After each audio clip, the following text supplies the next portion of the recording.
Hey, it's Lisa here with a January 27th love note for you. Happy Wednesday. So, this is a bit of a continuation from the love note from yesterday, where I talked about you don't have to be on all the time. And what I've learned, sometimes I feel like my spirit guides kind of smack themselves in the forehead and shake their head and go, oh my God, this girl. Ah. Fortunately, they're infinitely patient and infinitely loving, and kind of their job is to help us get it. Even at times when we might be feeling really dense or acting really blonde, their job is to help us get it. So part of the extenuation of you don't have to be on all the time is also this idea of not putting our perception of what our spiritual connection has to look like in some little stifling box. And that's what I had done. I'd put it in a box that I must connect in this way and only this way to be able to hear or be, know what's going on with my guides. Yeah, that's not the way it works. And I know this. I know this for other people, but I wasn't applying it for myself. So when I first started connecting with spirit, seriously, I was sitting in meditation and I heard in my head, get your journal and a pen. We have something to say. And I'm like, holy crap, got it. This was the first time this ever happened. So I got my journal, got my pen, and I'm hearing, not really hearing, but like words are popping into my brain. And I would try to edit as I went along, and they would be like, stop it, just write the words that we tell you. And they would give me like 2 or 3 words at a time, not even complete sentences, just 2 or 3 words at a time. And by the time it's done, it was like 3 pages of this beautiful, amazing, insightful, deep, whoa, this clearly did not come from me sort of experience. Well, since then, I thought that that was my way of tapping in, and it has been my way of tapping in. But what they have wanted to share is that we're connected all the time. We don't have to put it in a box. I don't have to think that that's the only way that I get messages from my guides, because the truth is, walking around, I'll get messages from the guides all day long. But what's wild when it comes to what I share with you, I was only valuing the messages that came in when I did my own little certain prayer ritual and sat down with my journal and did my connecting in thing. That was the messages. Those were the messages that I was valuing as being credible or real enough to then come and share. And they said, cut that out. Quit putting us in a box. It's when you're out living life and we're giving you messages that you can actually take from real world experience and apply. That's the stuff that's actually going to be most helpful and actually most juicy for other people. So point number 1, got it. Needed to stop putting my own spiritual connection in some little box, because my soul loves freedom. My soul loves liberation and adventure and exploring. And of course, I am open to all kinds of messages when I'm out on a mountaintop or in ancient ruins or on a river or whatever. And those messages aren't only for me, but it's an opportunity to share those messages as well. So that's my first learning and growth opportunity for today. But the second thing that came up had to do with being open to that kind of thing from other people too, because our guides are often in communication with other people's guides when they then end up acting like almost like angels on earth to deliver certain messages or bring, certain information, healing, other things in. And I was reminded of this morning. I just got back from an eye doctor appointment. And at the eye doctor appointment, she found something that she's concerned about.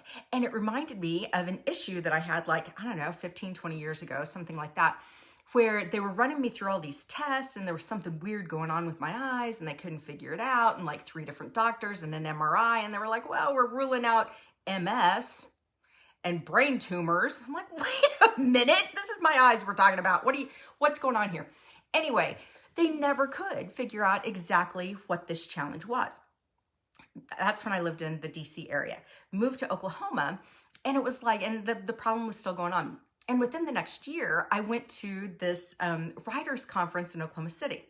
Now, I had already taken like Reiki training and quantum touch training, so different kinds of energy healing modality trainings at that time. So I was open, you know, to this kind of stuff. This woman that I did not know at a writers' conference in Oklahoma comes and sits down next to me, and she says, "So my guides are screaming at me that I need to come talk to you. You've got an issue in your brain, and we can take care of that right now if you'll let me. So will you just let me do some energy healing on you real fast? The guides are right here, and they say it's really important for you right now." I'm like, holy crap. Okay.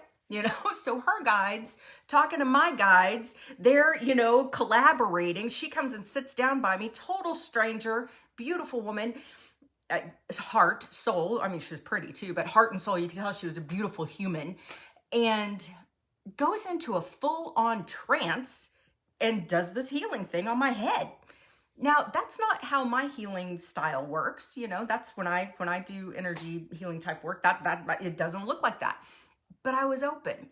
And I was also open to the idea that her guides were communicating with her. She didn't have to be in, you know, in front of an altar with her prayer beads and a shawl and a singing bowl or anything to be able to have that connection. She just knew she's hearing the message. I need some help. I didn't even know. And, you know, she came and made that happen. So they're communicating with us all the time. When we're walking down the street, when we're at conferences, when we're in the grocery store, when we're driving, listening to music. I'm telling you, my guides will communicate with me all the time through song choices that come on either on the radio or like Spotify on shuffle or whatever. They're communicating with us all the time. And part of our opportunity is to value the random out in the world living life communication as much as we do the communication when we're sitting down, getting our Om on with our journal in front of our altar or whatever. If it helps us to feel like we can connect better to do all these other things, great. However, knowing that they're working to connect with us all the time. I mean, we do obviously need to be discerning of the connection, the messages that we're getting and how we feel in our body about this stuff, but they're talking to us all the time. So in the eye doctor's office today, she wants to see me again in 3 months. I'm like, yeah, that's cool. And part of me would have been like stressed out and go, oh God, you know, what could it be? And my guides come in there like, you know, everything's fine, right? I'm like, yeah. They said, all right, just so you know. So no anxiety, no worry. I'm valuing that message. Sure, I'll go back in 3 months and just make sure. But, you know, I'm trusting that everything's fine.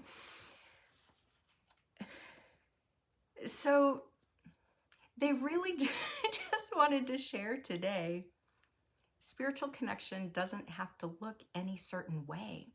And our way of connecting may grow and change and will grow and change over time as we grow and change too. So before I was only valuing a very small subset of the spiritual connection and spiritual information and communication that I was getting.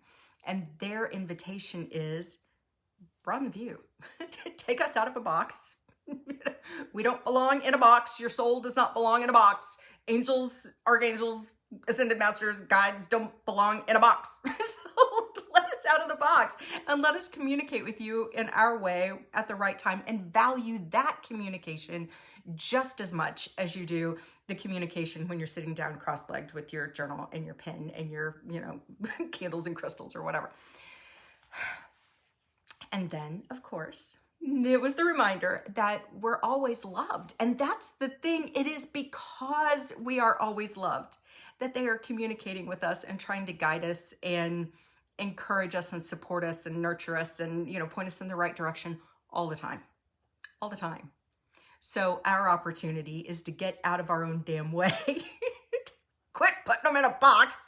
Quit putting our own perception of what's right or allowable or, you know, valuable or whatever in a box and go with the flow, because it's in the flow that the most spontaneous, magical information and nuggets of yummy goodness show up. So it's hard to flow in a box.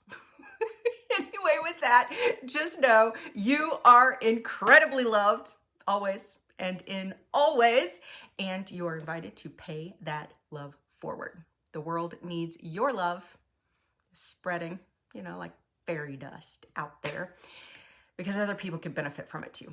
So have a wonderful day, and I will talk to you tomorrow. See ya.